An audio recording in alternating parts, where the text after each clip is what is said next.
जय हिंद सोल्जर्स, कैसे हैं आप सभी। तो इस वीडियो लेक्चर में हम फिजिक्स के टॉप मोस्ट इम्पॉर्टेंट 500 क्वेश्चंस की सीरीज को कंटिन्यू करने वाले हैं, जिसका ये पार्ट फर्स्ट है। ठीक है। और मैंने इसमें स्टार्टिंग में ही पूरी पहले थ्योरी बेस पे सारा सब कुछ समझाया हुआ है। ठीक है। पहले जितनी थ्योरी हो सकती है, जितनी मोस्ट इम्पॉर्टेंट थ्योरी आपके पूरे फिजिक्स में 11th और 12th को मिला करके है, उतनी पहले थ्योरी कराई जाएगी। देन उसके बाद आपके जो क्वेश्चंस होंगे, मोस्ट इंपॉर्टेंट क्वेश्चंस, मैं वो कराऊंगा। यानी कि आप मान सकते हैं कि 400 क्वेश्चंस आपके थ्योरी बेस्ड पे होंगे और 100 मोस्ट इंपॉर्टेंट क्वेश्चंस जो आपके पूरे फिजिक्स से बन सकते हैं विद कॉन्सेप्ट के साथ में, मैं वो कराऊंगा। ठीक है।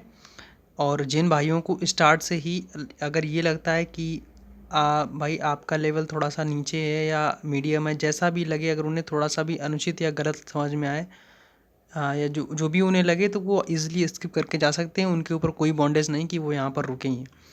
ठीक है। और ये मैं उन लोगों के लिए कर रहा हूँ जो मेरे साथ जुड़े हैं, जो मेरे साथ मतलब उनको लगता है कि मैं उनको बेस्ट मटेरियल देने के सक्षम हूँ, देने के काबिल हूँ, तो बस वो मेरे साथ जुड़ सकते हैं। ठीक है। और तो बिना देरी किए इस वीडियो लेक्चर को हम स्टार्ट करते हैं। ठीक है। और एक बात और बताना आपको, तो जिन लोगों ने अभी तक मेरे टेलीग्राम चैनल को ज्वाइन नहीं किया है, तो वो टेलीग्राम चैनल पर जाएं, विजिट करें और ज्वाइन करें। आप वहाँ से सर्च करेंगे @एयरफोर्स फिजिक्स _ यज्ञदत्त सर्च करेंगे, जहाँ पर आपको मेरे टेलीग्राम का लिंक मिल जाएगा, जहाँ से 1000 प्लस मेंबर्स जुड़ चुके हैं। ठीक है। आप देखेंगे जाकर के तो मिल जाएगा। ठीक, स्टार्ट करते हैं। फर्स्ट नंबर क्वेश्चन को देखिएगा, सूर्य का ताप मापा जाता है किससे। देखिए, मैं क्वेश्चंस पढ़ता जाऊंगा, आप लोग ऑप्शंस रीड करिए और तुरंत उसका आंसर देना है। आप सभी लोगों को 25 क्वेश्चंस हैं, आपको लास्ट में अपनी स्कोरिंग भी बताना है, इतना याद रखिएगा आप। ठीक, एक तरीके से ये आपका प्रैक्टिस पूरा चलेगा और धुआंधार तरीके से इसके आंसर्स देना आप सभी को। ठीक है। तो सूर्य का ताप मापा जाता है, 4 ऑप्शन दे रखे हैं, तापयुग्म ताप मापी, हीलियम ताप मापी, पायरोमीटर या गैस ताप मापी। ठीक, तो इस क्वेश्चन का जो राइट आंसर हो जाएगा वो क्या होगा, ऑप्शन सी, पायरोमीटर के द्वारा सूर्य का ताप मापा जाता है। ठीक है। अच्छा, आप ध्यान ये रखिएगा, जैसे आपको स्कोरिंग बताना, ठीक है। और मैं लगातार इस क्वेश्चन सीरीज को बिना किसी सॉल्यूशन के साथ में बताऊंगा। ठीक, यानी कि कोई भी सॉल्यूशन मैं नहीं बताने वाला, बस आप बिना किसी देरी के, बिना समय को व्यर्थ गंवाए, आप तुरंत के तुरंत आंसर्स करते रहिए। क्योंकि मैं आप लोगों को ये बताना चाहता हूँ कि देखिए, मैं इस पीडीएफ को कंपाइल कर रहा हूँ पूरे 500 यानी 50 यानी 500 जो क्वेश्चंस होंगे आपकी, मैं सोचता हूँ कि 50 पेजेस में या 40 से 50 पेजेस में पूरे कवर्ड हो जाएं, ताकि अगर आप उन्हें प्रिंट आउट निकलवाना चाहें तो निकलवा लें। अगर मैं हर क्वेश्चन के नीचे सोल्यूशन इंक्लूड करूँगा तो आप वो 50 की जगह 300 पेजेस की पूरी पीडीएफ बनेगी जाकर के, जो कि अनुचित होगी। ठीक है। वो सभी लोग नहीं अफोर्ड कर सकेंगे, सभी लोग पीडीएफ नहीं निकलवा सकेंगे। 500 की जो है इसमें, तो मैं इसमें क्वेश्चंस के बाद क्वेश्चंस, क्वेश्चन के बाद क्वेश्चंस मैंने लगाए हुए हैं यहाँ पर, कि कोई भी सोल्यूशन, जो जो सोल्यूशन हो सकता है, मैं अपने थ्रू वोकल मतलब मौखिक रूप से मैं आप लोगों को बता दूंगा। ठीक है। तो आगे बढ़ते हैं। ठीक है, नेक्स्ट क्वेश्चन आप बताइएगा, नेक्स्ट आंसर दीजिए। उच्च ताप पर किसी वस्तु से उत्सर्जित विकिरण की मात्रा इसके परम ताप के यानी किस घात के अनुक्रमानुपाती होता है, बताइए। प्रथम, द्वितीय, चतुर्थ या इनमें से कोई नहीं। मैं सभी लोगों के को रीड कर रहा हूँ, आप बताइएगा। उच्च ताप पर किसी वस्तु की उत्सर्जित मात्रा यानी विकिरण की मात्रा इसके परम ताप के, ठीक है, चतुर्थ घात के अनुक्रमानुपाती या कह सकते हैं समानुपाती होता है। E ∝ (t⁴) E ∝ और इसे ही क्या बोलते हैं, स्टेफन नियम बोलते हैं, स्टीफेन नियम, शायद पता होगा आपको। E ∝ (t⁴) चतुर्थ घात के समानुपाती होता है। आगे बढ़ते हैं। थर्ड नंबर क्वेश्चन को देखिए, जब किसी पदार्थ को ऊष्मा दी जाती है तो वह गर्म हो जाती है तथा उसके आयतन में वृद्धि होती है। इस घटना को क्या कहते हैं, बताइए। रेखीय प्रसार, ऊष्मीय प्रसार, क्षेत्रीय प्रसार या आयतन प्रसार, बताइएगा। तो इस क्वेश्चन का राइट आंसर क्या होगा, आप सभी कमेंट करिए, सभी लोगों के कमेंट में सीन कर रहा हूँ। तो किसी पदार्थ को आप ऊष्मा देंगे तो वह गर्म हो जाएगी, तो उसके आयतन में वृद्धि होगी, तो इसे क्या बोलते हैं, ऊष्मीय प्रसार बोलते हैं। ठीक है। Option B is the correct answer. आपने एग्जाम्पल के तौर पर देख रखा होगा कि रेल की 2 पटरियों के बीच में जो जगह छोड़ते हैं वो किस वजह से छोड़ते हैं, ऊष्मीय प्रसार की वजह से। I hope you can easily understand. ठीक है। जिन्हें क्वेश्चंस का लेवल या क्वेश्चंस लो क्वालिटी के लग रहे हैं, ये जिन्हें लगता है कि एग्जाम पॉइंट ऑफ व्यू से इंपॉर्टेंट नहीं है, वो तुरंत के तुरंत वीडियो को स्किप करें, छोड़ के चले जाएं।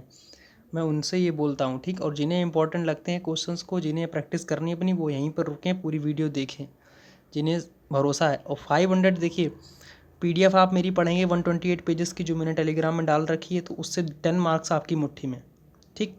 इन 500 से देखिए मैं जितना बता रहा हूँ उतना ही फिक्स मानिए आप, वो 10 मार्क्स आपके दी की जाएगी। 128 पेज बहुत बड़ी भाई साहब, भैया जी आप उस पीडीएफ को पढ़ेंगे, केवल देखने में छोटी है लेकिन काम बहुत बड़ा करने वाली है वो, ठीक। रोल बहुत बड़ा निभाने वाली है। और इन 500 जो क्वेश्चंस करेंगे आप, तो इनसे 5 नंबर, देखिए मैं फिक्स बोलता हूँ, ज़्यादा बड़ी बातें नहीं मारने वाला। इनसे 5 नंबर, उनसे 10 नंबर, यानी 15 नंबर आपकी मुट्ठी में करूँगा मैं। इस बात का आप दावा लेकर जाएँ यहाँ से, ठीक, विश्वास रख के जाएँ, ठीक है। तो स्टार्ट करते हैं, तो अब नेक्स्ट क्वेश्चन की तरफ मूव करते हैं, ठीक है। 4 नंबर देखिए, जल 4 डिग्री सेल्सियस पर जल का घनत्व अधिकतम होता है, ये सभी को पता है, लेकिन आयतन क्या होता है बताइए। आयतन न्यूनतम, अधिकतम, अपरिवर्तित या नन, बताइएगा।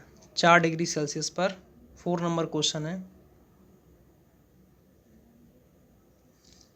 जल का आयतन न्यूनतम होता है, ठीक है।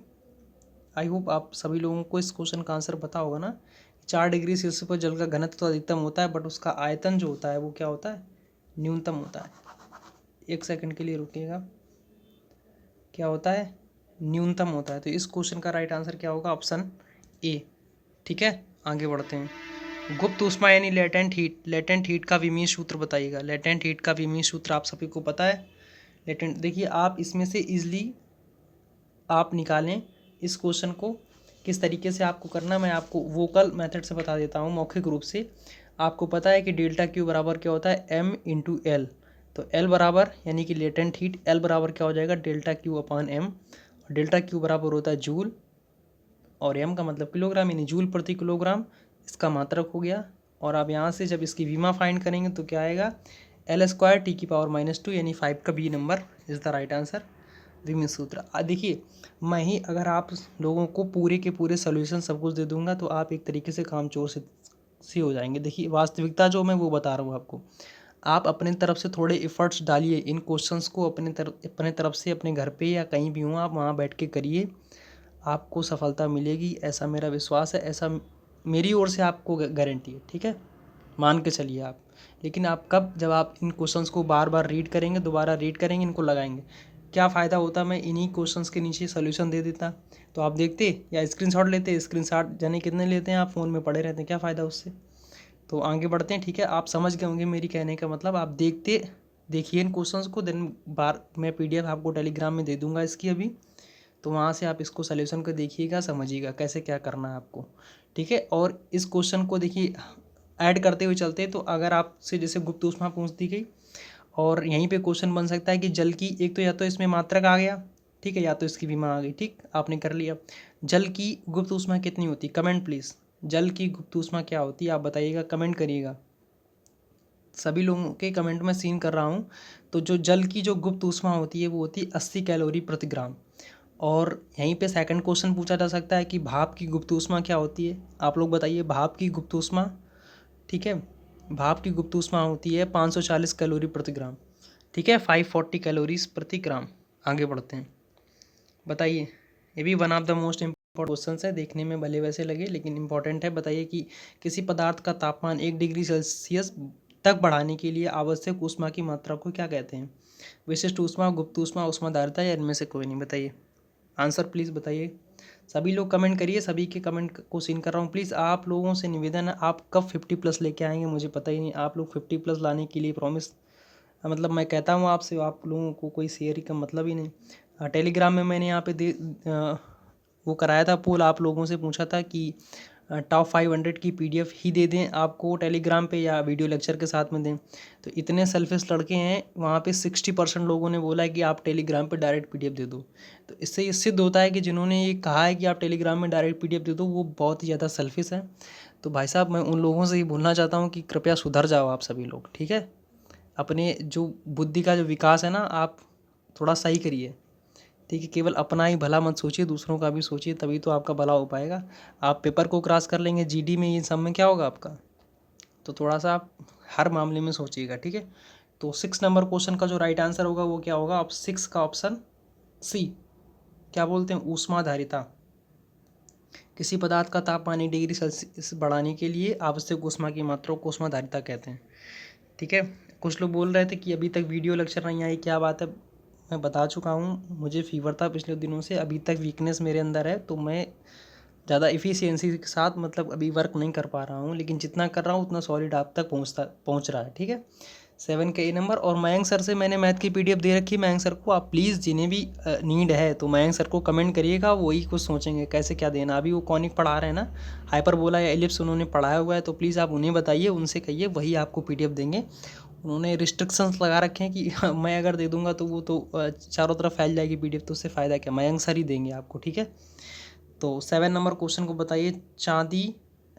सॉरी, तांबा, लोहा, चांदी तथा एल्यूमिनियम की चालकताओं का क्रम बताइए। तो सबसे ज़्यादा चालकता किसकी होती है? प्लीज़ कमेंट करिए आप सभी लोग, और प्लीज़ शेयर करिए इस वीडियो को, ज़्यादा से ज़्यादा लोगों तक शेयर करिए। मुझे शेयर चाहिए, और 50+ लाइव लेकर के आओ भाई। कब लाइव लेकर के आओगे आप लोगों से एक प्रॉमिस लेना चाहते हैं आप, प्लीज़ 50+ लाइव लेकर के आओ, शेयर करो वीडियो को। अपना सपोर्ट नहीं करोगे तो फिर क्या होगा, समझते हैं आप सभी लोग। तो ठीक है, तो ऊष्मा इसमें चालकता पूछेगी। ठीक, तो सबसे अधिक चालकता किसकी होती है? चांदी की होती है, Ag की। ठीक है, सबसे ज़्यादा Ag की होगी, फिर उसके बाद Cu यानी तांबा की होती है। तो Ag, Cu, फिर एल्युमिनियम की, देन उसके बाद लोहा की। तो देख लीजिए इस क्रम में कौन व्यवस्थित है। तो आप सबसे पहले देख रहे होंगे, तो सबसे इस क्वेश्चन का राइट आंसर बताइए कमेंट प्लीज़। तो option is the right correct. देखिए, चांदी सबसे ज़्यादा, फिर उससे कम तांबा, फिर उससे कम एल्यूमिनियम, फिर उससे कम लोहा। ठीक है, यदि सूर्य का ताप 2 गुना हो जाए, one of the most important questions, बताइए इस क्वेश्चन का राइट आंसर क्या होगा। यदि सूर्य का ताप 2 गुना हो जाए तो पृथ्वी पर प्राप्त ऊष्मा के विकिरण की दर क्या होगी? ऊष्मा विकिरण की दर Q या E? कई किताबों में Q लिखा है और कुछ किताबों में E लिखा है। ठीक है, तो Q या E प्रोपोर्शनल टू T की पावर 4 होती है। ठीक है, ताप की 4 घात के समानुपाती होता है।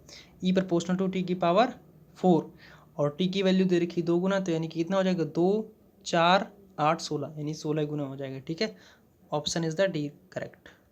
ठीक है, मैंने यहाँ पे थोड़ा सा लिख रखा है। बताइए, one of the most important questions कि एडियाबैटिक प्रोसेस जो होता है उसमें से ये क्वेश्चंस दे रखे हैं, बताइए इनमें से कौन सत्य है, कौन असत्य है, इनमें से कौन सा ऑप्शन राइट है। प्लीज़ कमेंट फास्ट करिए, अब हम लोग फास्ट चलेंगे।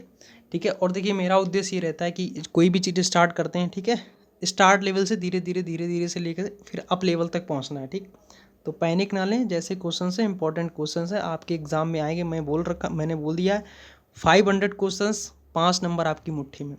हो सकता है ये 5 की जगह 8 भी हो जाए, लेकिन होंगे जरूर 5, न्यूनतम फिक्स्ड है।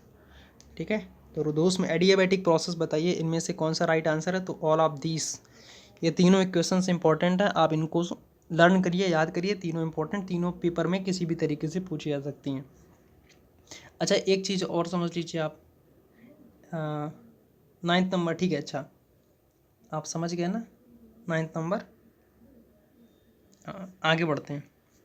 समायतनिक प्रक्रम में किया गया कार्य बताइए। द मोस्ट इंपॉर्टेंट क्वेश्चन, समायतनिक प्रक्रम में किया गया कार्य। प्लीज़ आंसर करिए, सभी लोग आंसर्स करें, अपना आंसर्स कमेंट में करें अपना। सभी लोगों के कमेंट्स में रीड कर रहा हूँ। तो इस क्वेश्चन का राइट आंसर क्या होगा? ऑप्शन ए 0। समायतनिक प्रक्रम में किया गया कार्य 0 होता है। और अगर ऑप्शन आप बी देखेंगे, ऑप्शन बी देखें, ऑप्शन बी की तरफ नज़र करिएगा, तो ये है समतापी प्रक्रम में किया गया कार्य। ठीक है, ऑप्शन सी को देखिए, ये समतापी प्रक्रम में किया गया कार्य, और ऑप्शन डी को देखिए तो ये रुद्धोष्म प्रक्रम में किया गया कार्य है। ठीक है, किसमें? रुद्धोष्म यानी एडियाबैटिक प्रक्रम में किया गया कार्य आपका रुद्धोष्म प्रक्रम में, समझ गए आप। और समायतनिक प्रक्रम में किया गया कार्य 0 होता है। आगे बढ़ते हैं।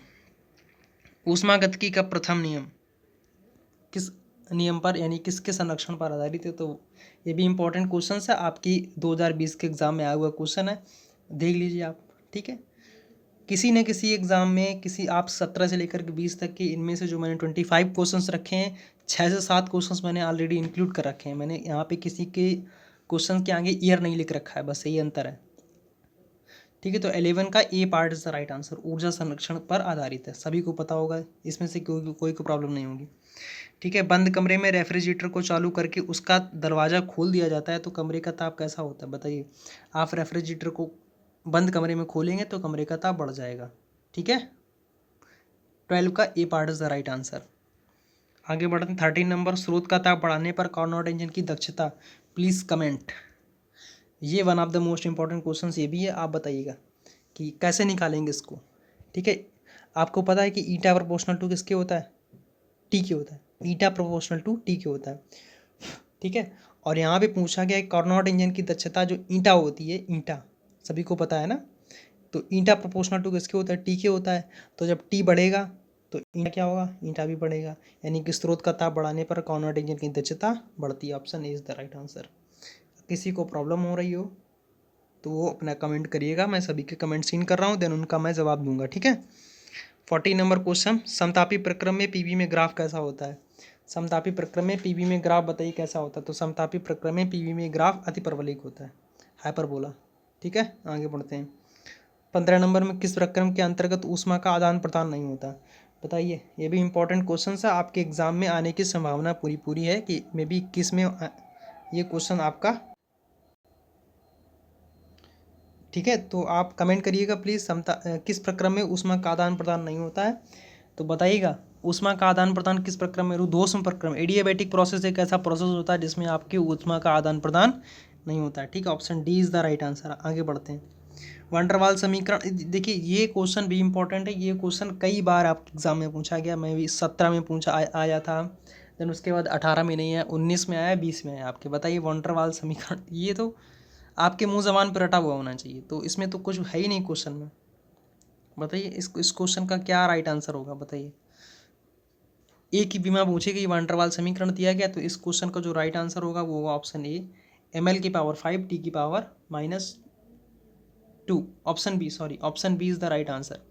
और अगर बी की बीमा पूछी जाती है तो बी की बीमा किस तरीके से निकालेंगे, तो वी माइनस बी बराबर 0, और बी की बीमा निकालनी तो बी की बीमा बराबर वी की बीमा, और वी क्या होता है, आयतन होता, तो वी की बीमा क्या हो जाएगी, एल क्यूब, क्या होगी, L cube. Okay, totally understand, आप समझ पाए। आगे बढ़ते हैं। वास्तविक गैसें आदर्श गैस के समान व्यवहार करती हैं कब। देखिए ये क्वेश्चन इंपॉर्टेंट है आपके लिए, इंपॉर्टेंट, मोस्ट इंपॉर्टेंट, जैसा भी आप समझ लीजिए। ठीक है, आप एक चीज़ याद रखिए इस क्वेश्चन के लिए, NDUT, NDUT यानी निम्न दाब और उच्च ताप। ठीक है, निम्न दाब और उच्च ताप। अब इस क्वेश्चन को फाइंड करिए कि कहाँ पे लिखा है निम्न दाब और उच्च ताप। वास्तविक गैसें आदर्श गैसों की तरह व्यवहार करती हैं कब, जब NDUT होता है, यानी कि निम्न दाब और उच्च ताप। देखिए ध्यान से, निम्न दाब और उच्च ताप, option B is the right answer. समझ गए, 17 का कन्फर्म्ड। हाँ, आप लोग कमेंट करते रहिए, सभी लोग कमेंट करिए। देखिए कमेंट में कोई भी आपकी वो नहीं होना चाहिए, और लाइक का बटन अगर दिख रहा हो, आपको क्वेश्चंस अगर अच्छे दिख रहे हो, समझ में आ रहे हो कि लेवल के क्वेश्चंस आप प्रैक्टिस अच्छी कर पा रहे हैं, देन लाइक का बटन आप फोड़ दीजिए जा करके, कस के लाइक करिएगा। ठीक है, आप लाइक करेंगे तो मेरा उत्साहवर्धन होता है, और शेयर भी कर दीजिएगा। 80 नंबर क्वेश्चन, ये भी देखिए one of the most important, Adarsh gas नियतांक जो होता है इसकी SI मात्रक क्या होता है। आदर्श गैस नियतांक, उसका SI मात्रक बताइए। ठीक है, अच्छा मैंने सोल्यूशन में इसलिए मैं फिर बता रहा हूँ, इस वजह से नहीं दिया मैंने यहाँ पे सोल्यूशन कि आप लोग बस क्वेश्चन को देखते हैं, रीड करते हैं, स्क्रीनशॉट लेते हैं सोल्यूशन का, देन उसके बाद वो गैलरी में आपके स्क्रीनशॉट पड़ा रहता है, आप कभी नहीं देखते हैं। इन क्वेश्चंस को देखिए, आप घर में प्रैक्टिस करेंगे, देन तभी तो सक्सेसफुल हो पाओगे आप।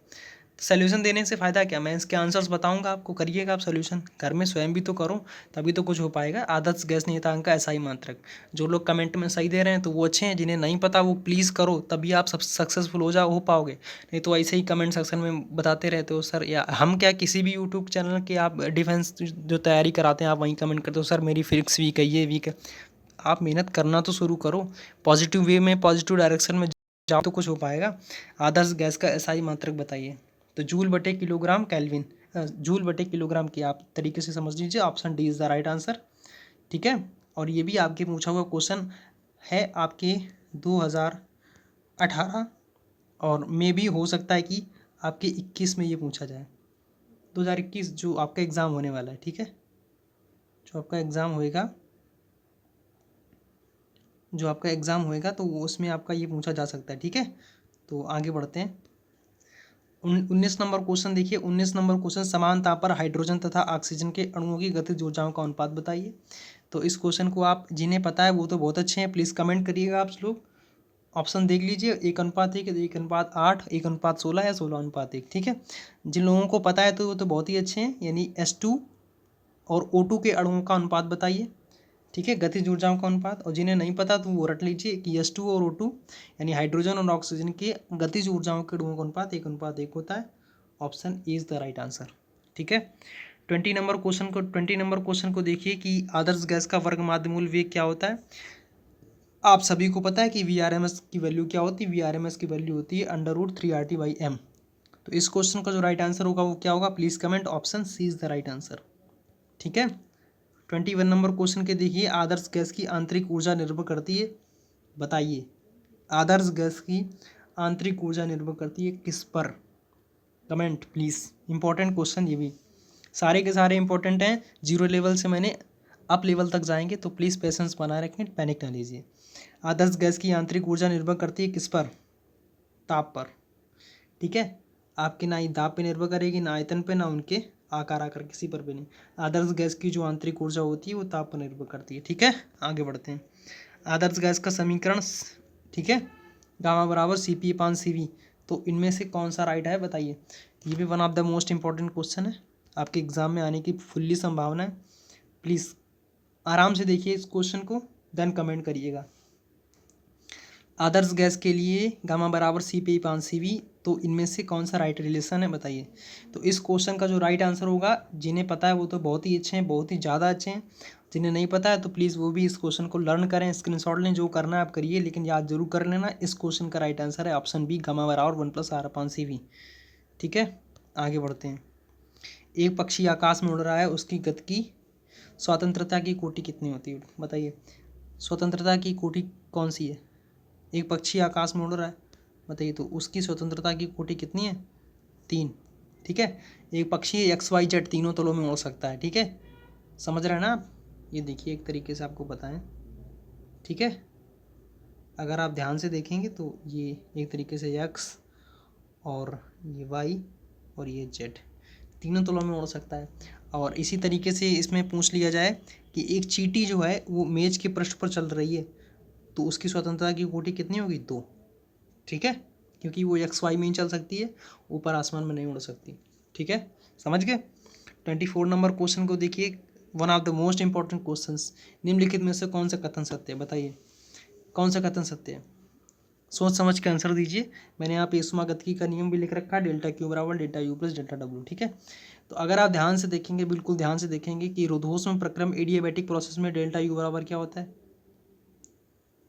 रुद्धोष्म प्रक्रम जो होता है एडियाबैटिक प्रोसेस, उसमें ΔQ बराबर क्या होता है, ΔQ बराबर होता है 0, ठीक है। और यहाँ पर ΔU बराबर किसके हो जाएगा, -ΔW के, यानी कि ये कार्य उसमें ऋणात्मक हो जाएगा। इसलिए अंडरस्टैंड कर पा रहे हो या नहीं, इतना बताइए आप मुझे। रुद्धोष्म प्रक्रम में ΔQ की वैल्यू 0 हो जाती है, तो ΔU बराबर W की हो जाएगा, किसके, -W के। तो इस क्वेश्चन का राइट आंसर ऑप्शन सी होगा, समझ गए, ठीक है। आगे बढ़ते हैं। आज का ये लास्ट क्वेश्चन है। आई होप सभी लोगों को ये क्वेश्चंस बहुत अच्छे लगे होंगे, ठीक है। तो एक आदर्श गैस के दाब P तथा इसके प्रति एकांक आयतन की माध्य गतिज ऊर्जा E है, तो परस्पर संबंध कौन सा राइट है इसमें, कमेंट करिएगा प्लीज़। सभी के कमेंट में सीन कर रहा हूँ, और अपने राय विचार कमेंट सेक्शन में ज़रूर दें जाकर के। कितने क्वेश्चंस आपने 25 में कितने क्वेश्चंस सही किए हैं वो भी बताना है आपको, और जो भी आपको बोलना है प्लीज़ कमेंट सेक्शन में ज़रूर बताएं। शेयर करें अपने फ्रेंड्स तक, और वीडियो अच्छी लगी हो तो प्लीज़ लाइक का बटन जरूर प्रेस कर दें जाकर के, ठीक है। तो इस क्वेश्चन का जो राइट आंसर होगा वो होगा ऑप्शन डी, P बराबर 2/3E। और ये आपके 2017 एग्ज़ाम में पूछा हुआ क्वेश्चन है, इंडियन नेवी, ठीक है, नेवी में पूछा हुआ क्वेश्चन है, ठीक है, समझ गए। तो आई होप ये वीडियो आप सभी लोगों को पसंद आई होगी। मैं आप लोगों को एक तरीके से एक चीज़ दिखाना चाहता हूँ, ठीक है, एक सेकंड ज़रा वेट करिएगा प्लीज़। आप ये देखिए, ये देखिए इस तरीके से मैंने ये PDF आप सभी लोगों के लिए कंपाइल की। देखिए एक पेज में आपके 4 या 5 क्वेश्चंस मैंने इंक्लूड कर रखे हैं, ध्यान से देखिए आप, 4 क्वेश्चन मैंने इंक्लूड कर रखे हैं। देखिए इसमें 5 क्वेश्चंस हैं, ताकि आप जब प्रिंट आउट कराएंगे इस PDF का, तो ईज़िली आपके 50 पेजों में आगे पीछे 50 मिला के पूरे 500 क्वेश्चंस आपके PDF में इंक्लूड हो जाएं, आपको ज़्यादा रुपए आपके स्पेंड ना हो। इस वजह से मैंने यहाँ पे कोई सोल्यूशन नहीं दे रखा है, बस मैंने मौखिक या ओरली थोड़ा सा बताया है। जब सवाल होंगे तो उनमें सवालों में थोड़े पेजेस बढ़ेंगे, क्योंकि वो मोस्ट इंपॉर्टेंट क्वेश्चंस होंगे और देन आप सभी लोग एडजस्ट कर लेंगे। ठीक है, तो इसी वजह से मैंने यहाँ पे नहीं किया है। आप लोग ध्यान से देख लीजिए, इस तरीके से मैंने PDF को कंपाइल कर रखा है। ठीक है, और आपको मज़ा आ जाएगा, बिल्कुल बेहतरीन लेवल के क्वेश्चंस आपको 500 मिलेंगे। ठीक है, तो आई होप आप सभी लोगों को ये वीडियो पसंद आई होगी। तो प्लीज़ आप सभी लोग लाइक करें, शेयर करें, सब्सक्राइब करें और अपने भाई का सपोर्ट यूँ ही करते रहें। ठीक है, आप सभी का बहुत बहुत धन्यवाद। Thanks a lot.